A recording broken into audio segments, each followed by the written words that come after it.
আমরা যারা সুবিধাভোগী আছি, আমরা যারা সুবিধা, সরকারের ভারপ্রাপ্ত রাষ্ট্র হবে। যদি মার্জার করতে হলে আমরা এই মার্জারের বিপক্ষে। আপনারা ভালো থাকবেন। আজকের এই মানববন্ধনে শেষ হচ্ছে। জয় বাংলা, জয় বঙ্গবন্ধু।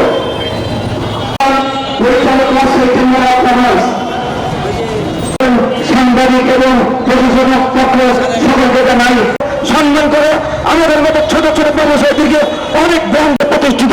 আমরা সমাজের জন্য, দেশের জন্য অনেক কিছুতে বাংলাদেশের মাননীয় প্রধানমন্ত্রী জনাব শেখ হাসিনার হাত যে চালু করেছে, আজকে আমাদের দেশে একটি পূর্ণ করতে পারে তার জন্য এই বেসিক ব্যাংকের পিছনে কিন্তু লেগে পড়ে যাবে। বেসিক ব্যাংকের নানান ধরনের ব্যবসায়ীরা তখন ছোট ছোট ব্যবসায়ীরা তখন বেসিক ব্যাংকও খারাপ পজিশনে ছিল।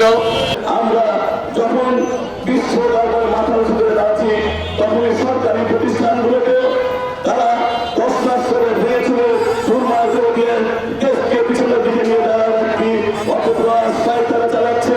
এখানে আমরা ত্যাগহীন কণ্ঠে করতে চাই, এই ব্যাংকের যারা আমরা পাপি আছি, এই ব্যাংকের যারা আমরা উদ্যোক্তা আছি, আমরা জানি পাবলিক ব্যাংকের সুদের হার অনেক বেশি। কোথায় কোথায় বিভিন্ন ভাবে তারা টাকা আত্মসাৎ করে টাকা কাটে।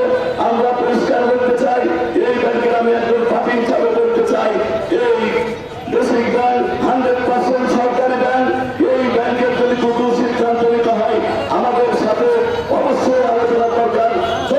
জনমত জরিপের মাধ্যমে ব্যাংকের যে উদ্যোক্তা আছে, ব্যাংকের যে অ্যাকাউন্ট হোল্ডার আছে, তাদের সাথে আলোচনার মাধ্যমে নিতে হবে। আমাদের ছোট্ট আবেদন, অবশ্যই বেসিক ব্যাংকে কোনোভাবে অন্য ব্যাংকের সাথে একভূত করা যাবে না। আমরা চর্চা করে যাচ্ছি রাজশাহী, এই রাজশাহী ব্যবসায়ীরা, রাজশাহী চেম্বার থেকে শুরু করে